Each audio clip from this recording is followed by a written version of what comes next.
이스라엘 장로 두어 사람이 나와 내 앞에 앉으니 여호와의 말씀이 내게 임하여 이르시되 인자야, 이 사람들이 자기 우상을 마음에 들이며 죄악의 걸림돌을 자기 앞에 두었으니 그들이 내게 묻기를 내가 조금인들 용납하랴. 그런즉 너는 그들에게 말하여 이르라. 나 주 여호와가 말하노라.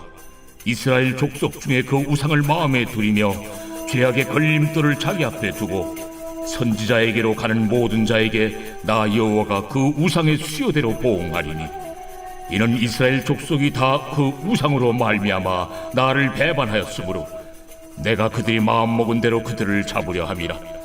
그런즉 너는 이스라엘 족속에게 이르기를 주 여호와의 말씀에 너희는 마음을 돌이켜 우상을 떠나고 얼굴을 돌려 모든 가정한 것을 떠나라.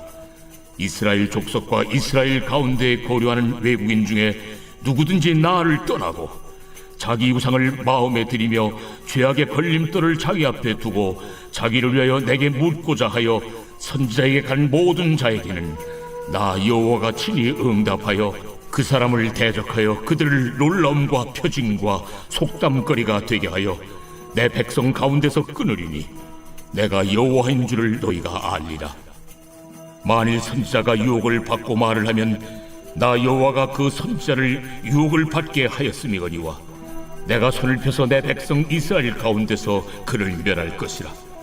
선지자의 죄악과 그에게 묻는 자의 죄악이 같은즉 각각 자기의 죄악을 담당하리니 이는 이스라엘 족속이 다시는 미혹되어 나를 떠나지 아니하게 하며 다시는 모든 죄로 스스로 더럽히지 아니하게 하여 그들을 내 백성으로 삼고 나는 그들의 하나님이 되려 함이라.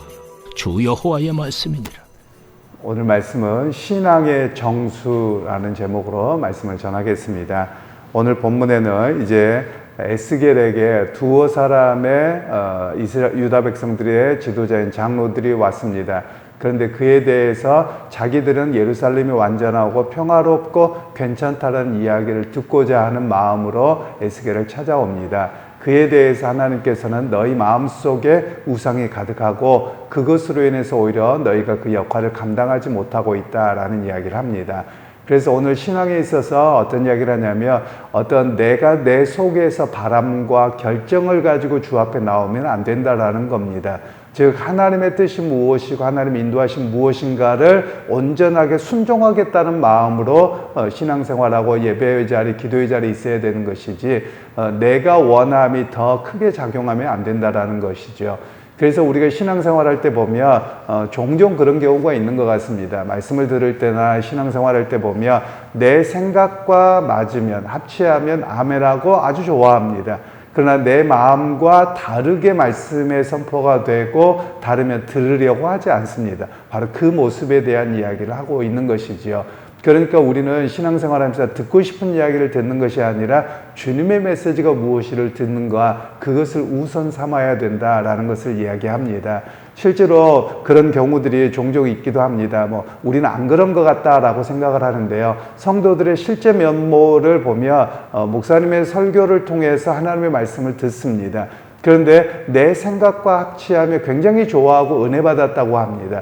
그러나 불편한 이야기가 되어지면 은혜 받았다는 이야기가 아니라 오히려 불편한 내색들을 하는 게 지금 현재 우리 한국 교회의 현실입니다. 물론 1차적으로는 목회자들의 잘못이 클 겁니다. 왜냐하면 성경을 바르게 해석해서 그 뜻을 전하기보다는 오히려 임의적인 해석이 되어버리니까 그것에 대해서 우리가 불편하다고 볼 수 있는 것 같습니다. 그러나 성도들도 마찬가지입니다. 내가 원하는 메시지를 듣고자 온다면 그것은 바른 신앙인의 모습이 아닙니다. 오히려 주님의 말씀이 무엇이고 주님의 뜻이 무엇이고 오늘 우리에게 어떻게 적용되어져야 되는가를 들을 수 있는 그런 모습으로 우리가 서야 된다는 것이죠. 실제로 이런 모습은 이때만 이루어졌던 것이 아니라 예수님 시대 때도 마찬가지입니다. 예수님 시대는 이보다도 약 800년 뒤가 될 텐데요. 이 예수님 시대 때도 많은 사람들이 예수님이 친히 여호와 하나님이신 그분이 이 땅에 오셔서 말씀을 전하는데도 불구하고 듣지 않습니다. 그래서 예수님께서 결론적으로 하셨던 말씀이 들을 귀 있는 자는 들을지어다 이렇게 말씀하셨거든요. 이 마음은 정말 한탄스러운 마음이 달려있는 겁니다.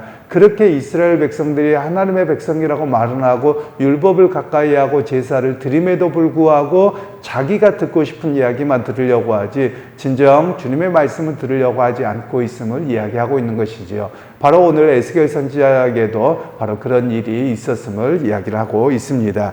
그러면서 성경에서는 이야기하기를 자기가 듣고 싶은 이야기를 듣고 싶은 것이 우상숭배라고 이야기를 하는 겁니다.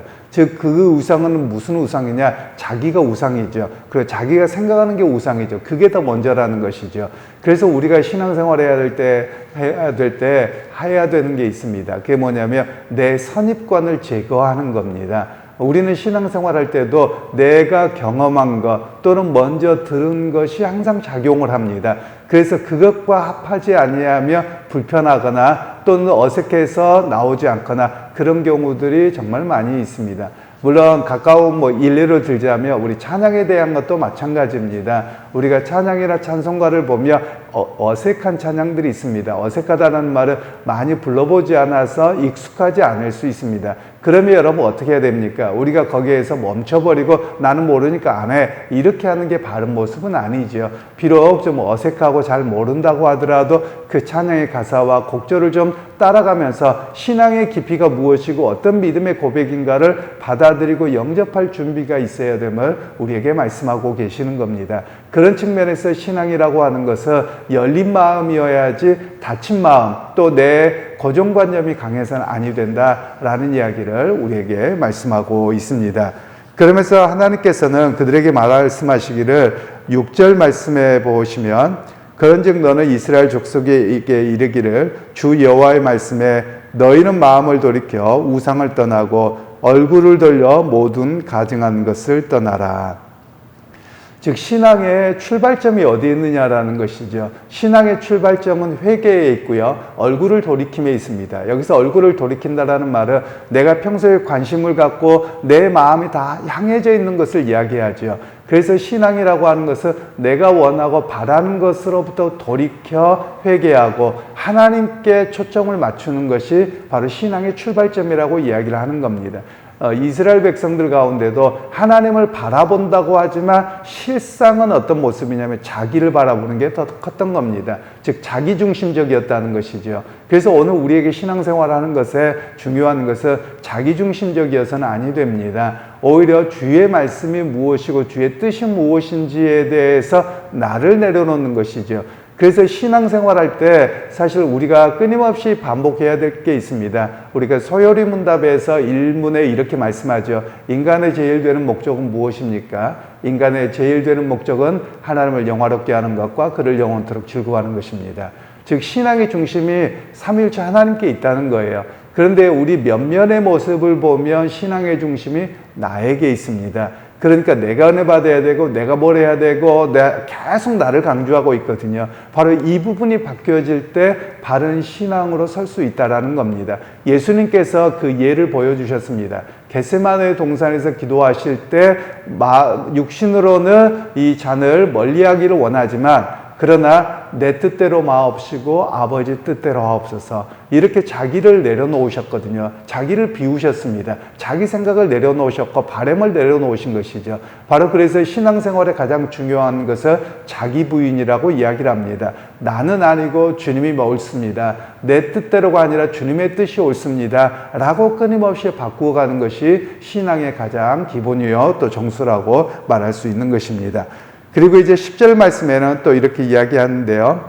선지자의 죄악과 그에게 묻는 자의 죄악이 같은즉 각각 자기의 죄악을 담당하리니. 이 말씀은 위에서 선지자들에게 속은 사람들에 대한 이야기를 합니다. 거짓 선지자들에게 속아서 아무 이상 없다, 하나님 복 주신다, 평화롭다 이런 이야기에 대해 속았을 때 사람들이 나는 안 그랬는데요, 저 선지자들이 속였어요 라고 이야기를 하는데 그렇지 않다라는 겁니다. 너희도 너희가 바라는 대로 듣고 결국 그 선지자들의 이야기를 듣기로 결정한 것은 너희이기 때문에 너희도 그 죄악을 담당한다라는 겁니다. 여러분, 종종 우리는 그런 이야기를 합니다. 신앙에서만이 아니고요. 또 우리의 삶의 자리에서도 내가 누구에게 속았다고 하십시다. 그러면 맨날 뭐라고 이야기하냐면 저 사람이 나쁘고 친구가 나쁘고 속인 사람이 나쁘다고만 이야기합니다. 아니요. 속은 사람도 나쁘다는 거예요. 왜냐하면 속는다라는 것도 결국은 내가 무지해서 그렇고 최종적인 결정은 누가 합니까? 내가 하는 것이거든요. 그러니까 그도 오히려 죄인이라고 성경은 이야기하는 겁니다. 그래서 오늘 성경에서는 바른 말씀과 하나님께로 서 있지 아니하며 거짓 선지자에게 속는 것도 결국 자기 마음의 소리를 듣고 자기 원함으로 가기 때문에 그것에 대한 심판이 있다라고 이야기를 하는 겁니다. 그런 측면에서 우리의 신앙이 바른 판단력을 가져야 됨을 우리에게 말씀하고 있습니다. 그래서 11절에는 이렇게 말씀하지요. 이는 이스라엘 족속이 다시는 미혹되어 나를 떠나지 아니하게 하며 다시는 모든 죄로 스스로 더럽히지 아니하게 하여 그들을 내 백성으로 삼고 나는 그들의 하나님이 되려 함이라. 주 여호와의 말씀이니라. 하나님께서 이스라엘 백성들을 출애굽해서 부르실 때 말씀하셨던 것을 계속 반복합니다. 그러니까 언약의 반복인데요. 이것은 무엇이냐? 나는 너희 하나님이 되고 너희는 내 백성이 되리라 라고 하시는 말씀이에요. 그러면서 여기 본문에서의 말씀이 어떤 의미를 가지고 있냐면, 즉 세상의 우상과 너희가 듣고 싶은 이야기를 듣고 사는 그런 사람이 아니라 나의 인도하심과 그리고 나의 주시는 말씀을 붙들고 살아가는 하나님의 백성으로 삼겠다라는 것을 이야기합니다. 그래서 신앙의 가장 중요한 핵심은 무엇이냐면 내가 만난 하나님으로 내 중심이 되어지면 안 됩니다. 우리의 신앙이 상당히 나 중심인데 오히려 그렇게 하지 않고 나는 누구입니까? 주님이 부르신 당신의 백성입니다. 그럼 나는 어떻게 살아야 됩니까? 주님께서 인도하시고 공급하실 것을 바라보고 의지하고 살아갑니다. 이것이 바로 신앙의 바른 모습이라고 하는 것이죠. 제가 종종 이야기를 합니다만 한국 신앙에서 많이 비뚤어지는 것이 뭐냐면 나 중심입니다. 그것이 기복주의거든요. 그래서 내가 기도해서 이루어야 되고 내가 신앙생활을 잘해서 뭔가를 받아야 되고, 이게 사실은 이스라엘 백성과 유다 백성들이 넘어졌던 우상숭배의 모습이라고 하나님은 말씀하고 계시거든요. 사실 우리 한국 교회 안에서도 이런 모습의 수정이 필요합니다. 우리 각자에게도 마찬가지예요. 신앙이 내 중심입니다. 그래서 어떨 때는 내가 예배 자리에서 은혜 받아야 되는 건 당연합니다. 그런데 은혜 받는 것도 어디에 맞춰져 있느냐면 내 생각에 맞춰져 있어요. 나에게 맞춰져 있어요. 바로 그 모습을 바꾸어서 하나님의 뜻이고 하나님의 백성이기에 하나님의 인도하시고 말씀하심을 듣습니다. 이런 모습이 우리에게 있어야 하는 것이죠. 그래서 신앙의 핵심이 무엇이냐? 내가 아닙니다. 내가 만난 주님, 내가를 너무 많이 강조합니다. 그런데 신앙의 중심은 내가 아니라 하나님이십니다. 그래서 하나님께서 나를 부르셨고 하나님께서 나를 인도하시고 하나님께서 함께 하심입니다. 그래서 나도 그 하나님을 의지하고 바라보고 살아가겠습니다. 이렇게 고백하는 것이 우리의 신앙의 핵심이라고 말할 수 있는 것이죠. 그러게 여러분, 오늘 하루의 삶도 그렇습니다. 우리 각자에게 주어진 삶이 있을 것입니다. 또 내가 예상한 대로 흘러가지 않는 경우도 있습니다. 그럼에도 불구하고 우리는 어떤 삶이냐? 하나님의 인도하심을 또 바라보고 살아가는 겁니다. 그리고 하나님이 함께 하실 것을 오늘 또 믿고 의지합니다. 이 고백이 우리의 고백이어야지요. 그래서 오늘 여러분의 삶 속에서도 나는 하나님의 백성이 되고 하나님은 나의 하나님이 되십니다 라는 고백으로 오늘 또 믿음의 자리에서 승리하는 그런 모두가 되시기를 주님의 이름으로 축원합니다. 하나님, 오늘 또 우리의 신앙을 다시 한번 바로잡습니다. 나 중심의 신앙이 아니고 또 내가 은혜 받은 것이 중심이 아니라 하나님이 나를 당신의 백성 삼으셨고 나로 하여금 하나님을 하나님으로 고백하게 하셨습니다. 오늘 또 삶의 자리에서 그 하나님을 고백하고 의지하며 믿음의 자리에서 오늘 또 하나님의 역사를 기대하고 살아가는 참 하나님의 백성이 다 되게 하옵소서. 예수님의 이름으로 기도하옵나이다. 아멘.